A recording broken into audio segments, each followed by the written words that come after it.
Are you listening? Hey!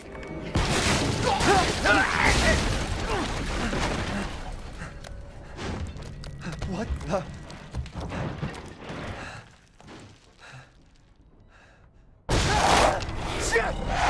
For over the last 5 months, I've been trying to find time to play through the mainline Resident Evil games and review them on this channel, and now finally, I have gotten to the most recent entry, Resident Evil 8, or Resident Evil Village. This one was released originally in 2021, and I've been very, very curious about this entry for a while because I knew that it followed in the footsteps of RE7, picking up with the Ethan Winters storyline as the main protagonist, staying in the first-person gameplay style, and I've also heard from many people that it's kind of like a mix between Resident Evil 4 and 7. That sounds like a great idea, sign me up. But starting the game out, I did feel it had a very different vibe than 7 when it came to its horror elements. 7 took a very drastic swing in that it really stripped away a lot of the bombastic, over-the-top action elements that culminated in 6, and instead mostly took place in a singular location where you play as a regular guy just trying to rescue his wife, taking inspiration from a lot of classic 70s and 80s horror movies like Evil Dead and the Texas Chainsaw Massacre, as well as more relatively recent stuff with Saw. It ended up being a horror fan's delight, and it's one of my favorite entries in the franchise. At least just as far as the pure fun factor goes. But in Part 8, it chooses a very different and more classic style of its horror to play with, which I guess I would say is enriched with a lot more of a fairy tale or folk tale like atmosphere. The game even begins with a storybook being read, showcasing some unexpected fantasy animation that alludes to the adventure that's about to take place. And I really liked this opening sequence. It took me off guard, it was something a bit different, and I thought the animation style was really cool. It's a story that's being read by Mia to her and Ethan's now newborn daughter, Rose. So we're picking up with this family and get to see what they've been up to since 7, and hey look, they have a kid. You start as Ethan wandering around the house, going upstairs to put Rose to bed, and you see that most things have returned to normal for them. That is, until Mia is riddled with bullets from a team of soldiers led by Chris Redfield himself, who murders Mia in front of Ethan, doesn't explain a goddamn thing, and then takes Ethan and Rose away. What a way to start a game. Now, we know that Chris is a good man that is often plagued with the hard decisions he has to make and the people that he's lost on various missions. He's also the one that saved Ethan at the end of Part 7, so opening it this way makes it feel like he took this massive heel turn, or that he's going to turn out to be the villain. Maybe we'd have to go up against him later on. It's a crazy switch to think that we might have to fight the boulder-punching man himself. And thankfully, he looks like he went back to the gym, unlike his weird appearance in 7 where he lost all of his gains. Things don't go as planned, of course, and the vehicle carrying Ethan crashes, Rose is now missing, and Ethan is led down a path towards a small mountain village out in Romania in the middle of a snowfall. The atmosphere is great, and continuing with what I meant earlier, is that this is really going for an old-school fantasy horror vibe. The old-timey Romanian village filled with terrified townspeople, the fog surrounding them, the looming Gothic castle on the hilltop in the distance. It's all reminiscent of the original Universal Dracula film. And those were the type of horror movies that I felt the most influence of playing this game. There's always been reference to Frankenstein and Resident Evil, I suppose, with playing God and the creation of monsters. And here we also get lycans, aka werewolves. Now, there is a later explanation of these creatures actually being a part of a bioexperiment, of course, but as presented in the beginning and mostly throughout the entire run of the game, it's almost as if they are natural creatures that live within these mountains that prey on the villagers. And I wrestled with that idea a bit, and if I would have been okay with it. I do love my old school horror classic myths, and I am a fan of vampire and werewolf fiction, but did I want that in Resident Evil? I'm always going to prefer the more traditional infected zombies the most for this franchise. Just simple reanimated corpses, that's all I need. Werewolves were a bit of a stretch at first, but that didn't mean that they weren't fun to battle, and it does fit the aesthetic the game is reaching for. They're fast, vicious, and the way that they would just perch on top of rooftops waiting for you to walk by, it added a nice touch for a different enemy type. Talking about the gameplay before I get into the story, I am a bit mixed on it. Obviously, this game is still in the first-person style like Resident Evil 7 was, and though I don't hate first-person games by any means, it's definitely not my preference. Okay, so when I originally wrote this review, I was not aware that there was a DLC pack that literally gives you an option to play the game in third person, so I guess you can disregard these complaints and criticisms.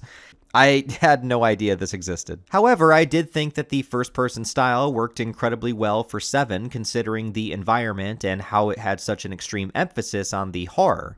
The POV is to help make you scared, give you that adrenaline rush of what could be creeping beyond every corner, and running through the house as Jack chases you, learning the layout and finding different ways to escape. The small-scale environment worked to the benefit of that perspective, but in Resident Evil 8, other than one sequence that I'll talk about later, I don't think it exactly goes for the same type of scares in the same way, and the environment that you explore is much, much bigger. As well, there is way more direct combat in this game, with Ethan facing down hordes of lichens and other creatures. There's more huge boss battles, and just a lot more going on in general. So, just my personal opinion, obviously, but I felt like the story and structure of this game didn't fit the first-person point of view as well as the last game did. When the story has a more simple, direct approach, I think first-person works a lot better, but when there's tons and tons of exploration, I think it would be better for third-person.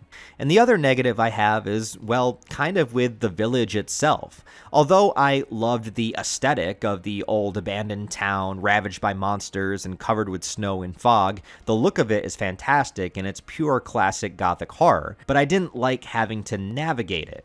Mostly because everything looked the same, and even with the map, I still found myself getting turned around or confused on where I was in relation to where I needed to go.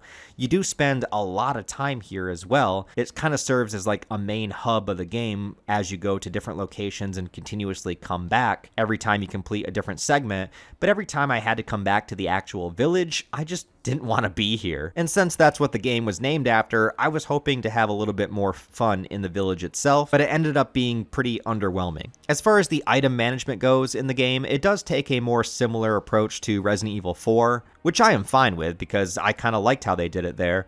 You don't really have item boxes, you just have limited spaces that you need to kind of Tetris around to make things fit, and maybe get rid of things later on if you want to acquire new items. One benefit here with this, though, is that they bring in a merchant character called the Duke. He's this huge fat guy that sits in his cart, smoking cigars and cooking food.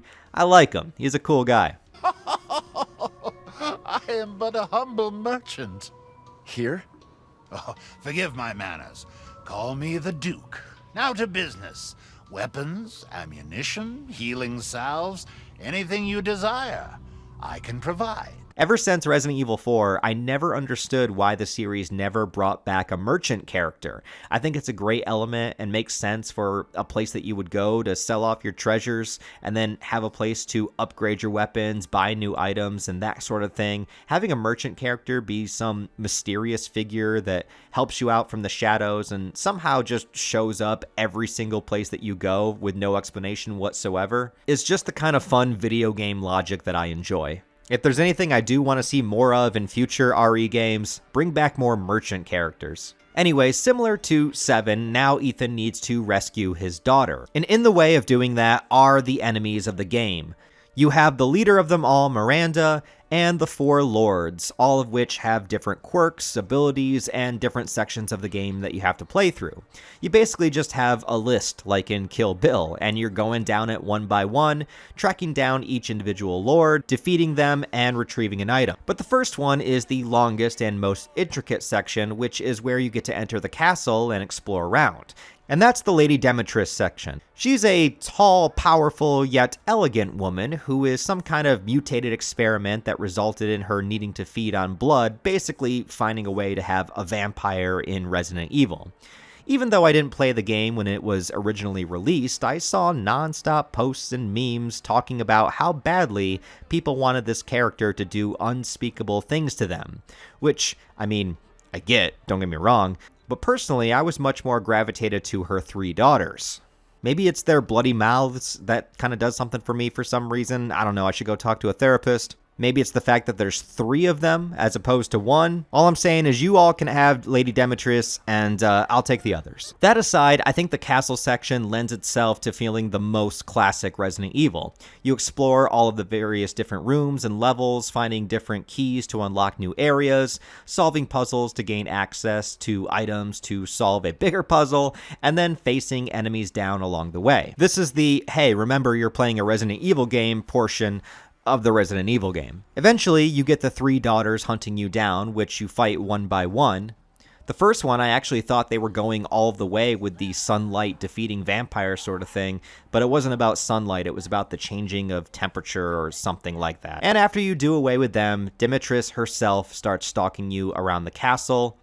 Very reminiscent of Jack from the last game or Mr. X from RE2. She's really successful, chopping off one of Ethan's hands. Not the hand he lost in RE7, but his other hand. Dude can't catch a break. Also, when she extends her fingers coming out to attack with her other attributes as well, it totally reminded me of Lust from Full Metal Alchemist. Eventually, she transforms into a giant dragon-like creature fitting for the castle setting, and it's a pretty enjoyable boss fight. I really like the castle segment of the game. There's nothing too frustrating here. It's a good use of the puzzles, and they weren't too bad to figure out. It has an amazing aesthetic with the Gothic architecture, and having to defeat the 3 daughters leading up to the final fight with Dimitrescu felt like I was making some significant process along the way, and the entire thing felt satisfying. But then you remember you got 3 more lords you have to fight, along with Miranda herself. Again, I don't know if it was intentional or not, but keeping in line with RE7, Ethan still doesn't know what the hell is going on, and we don't see how it ties itself into the overall Resident Evil universe until the final portions of the game. All we know so far is that his daughter has somehow been split into 4 different containers, but she's not dead, so clearly she's inhuman in some way, and each defeat of the 4 enemies gives us one of those containers.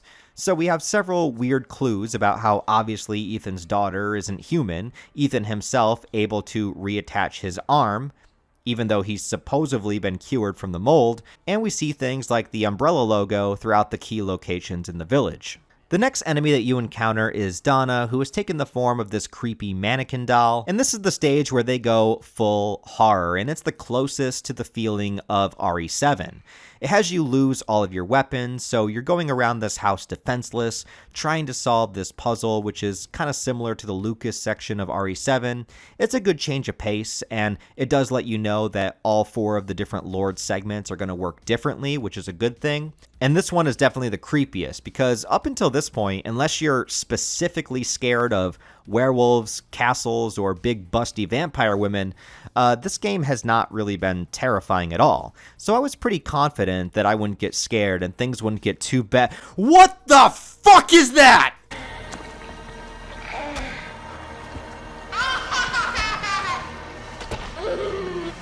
Oh my God. When I tell you, listen, when I tell you, I have never been more freaked out by a creature in Resident Evil than this giant baby coming after you. I don't know if it's because I already kind of find babies to be gross and creepy in general. It's something about their blank stares and they drool all the time. I don't know, weirds me out. But anyways, this giant baby giggles and drools and laughs and crawls after you. If it catches you, it swallows you whole, and there's nothing you can do except run from it, because you don't have any of your weapons during this segment. Despite the entire rest of the game not being scary at all, this one scene almost makes up for it, because for me personally, this creature freaked me out more than any other creature in the entire franchise ever has. So, bravo, you got me.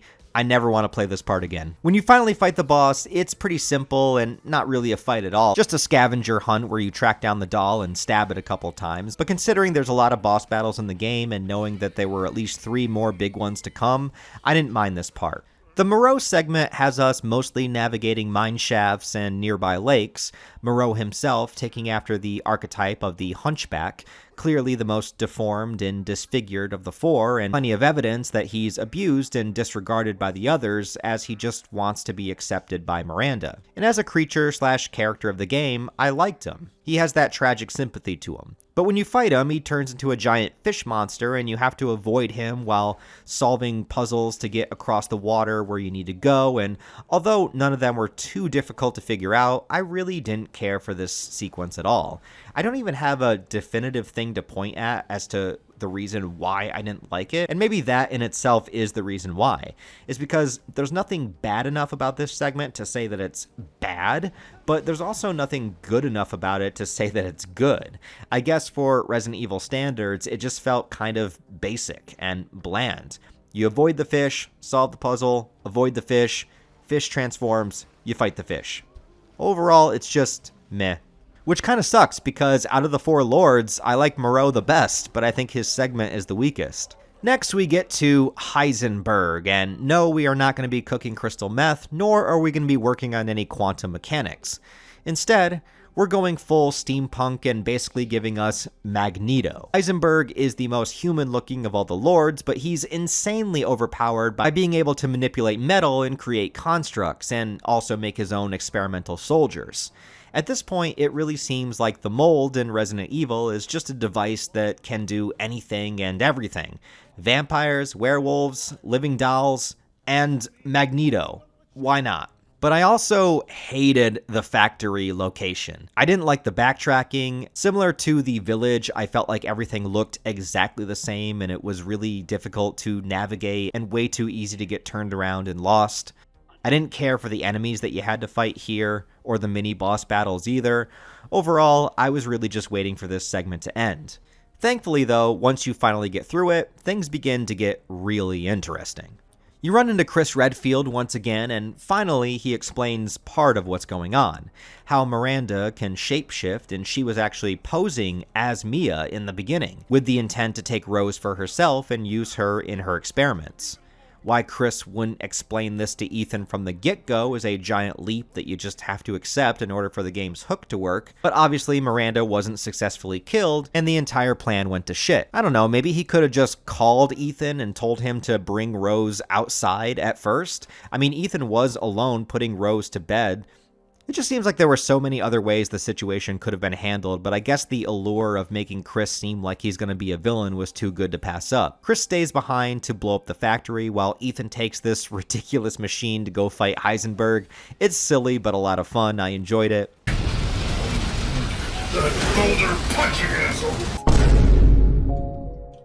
And then the rest of the game takes a drastic shift that I was not expecting. Miranda shows up immediately after the Heisenberg fight and just straight up kills Ethan. She rips his heart out. The game plays it seriously, and it makes it seem like Ethan is dead for good, and I was honestly shocked. Captain, I've confirmed the death of Ethan Winters. Then it switches and you get to play as a different character, Chris Redfield himself, and this part was simple yet satisfying.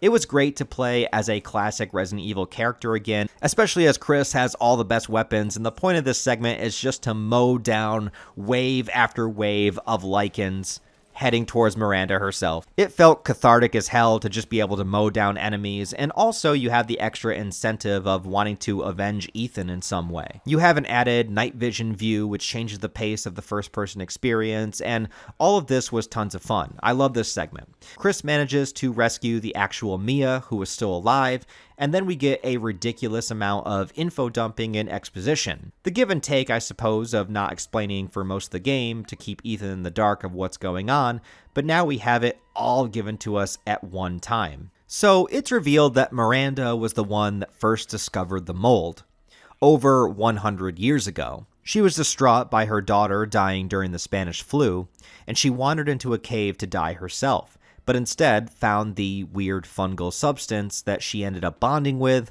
and realized that it holds memories of every person that it's consumed, including her daughter.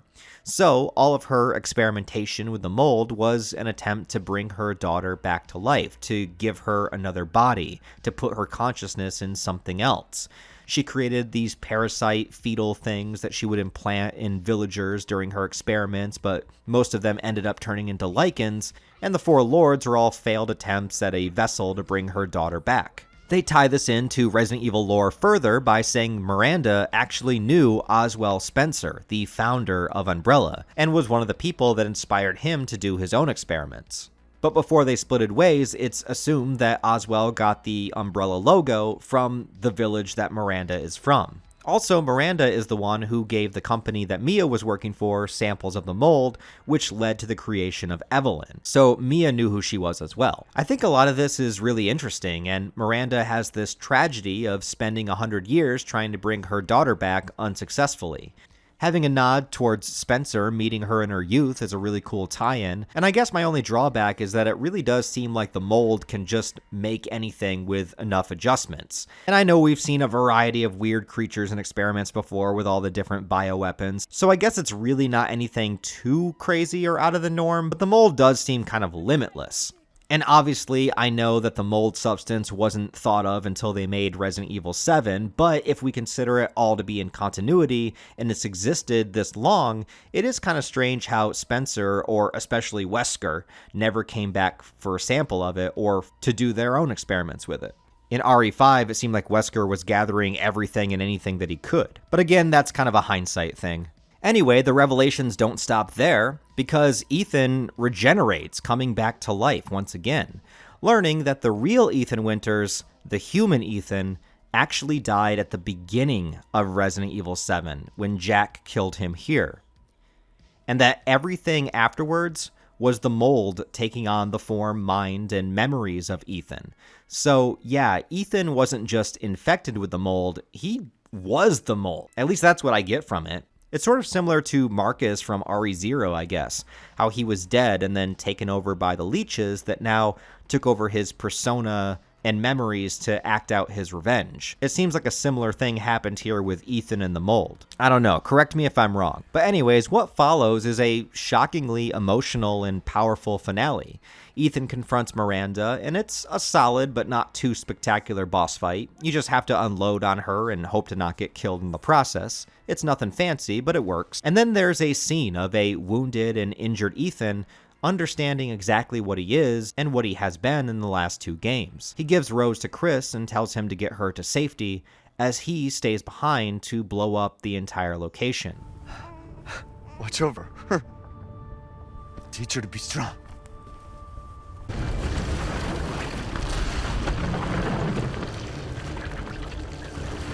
Goodbye, Rosemary.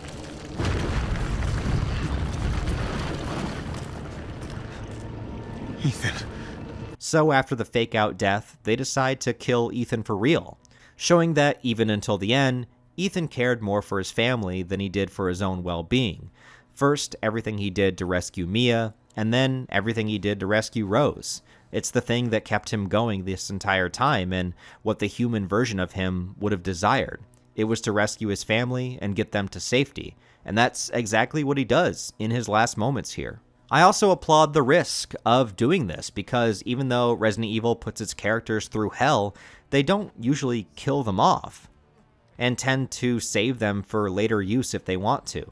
But they made a huge choice here to have Ethan, that we followed for 2 full games, make this sacrifice. Chris and Mia are able to escape with Rose, and the village is destroyed.